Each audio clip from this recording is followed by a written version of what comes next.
The country of El Salvador has thrown the Trump administration and Donald Trump himself under the bus hard. And they didn't just do it while speaking to the press. They didn't do it, in their own internal documents. The government of El Salvador, where Donald Trump, of course, is sending 300 migrants to the torture prison known as CCOT, they threw Donald Trump under the bus to the UN Human Rights Commissioner. Here's what happened. After the Trump administration first began their deportation flights, which of course included Kilmar Abrego Garcia, to El Salvador's torture prison, the courts stepped in and said, nope, you can't do this, get these people back.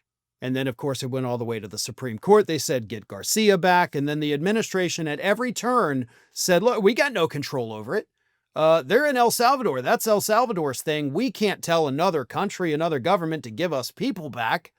Like, we have no control over it. That's not our jurisdiction. That is what we heard every legal step of the way. That is what we heard as they broke the law, defying these court orders. But that is not what El Salvador told the UN Human Rights Commissioner.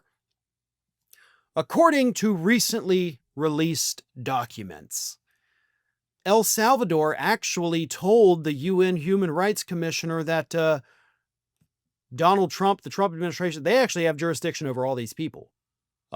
They control every bit of it. If they want them back, they got to do is ask.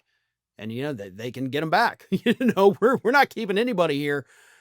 Here is what El Salvador said, word for word. This is from El Salvador's government to the UN Office of the High Commissioner for Human Rights. Here's what they said. The actions of the state of El Salvador have been limited to the implementation of a bilateral cooperation mechanism with another state through which it has facilitated the use of the Salvadoran prison infrastructure for the custody of persons detained within the scope of the justice system and law enforcement of that other state. In this context, the jurisdiction and legal responsibility for these persons lie exclusively with the competent foreign authorities by virtue of international agreements signed and in accordance with the principles of sovereignty and international cooperation in criminal matters. Now, I don't know why the El Salvadoran government decided to refer to the Trump administration as competent, because we know that that is definitely one thing they are not.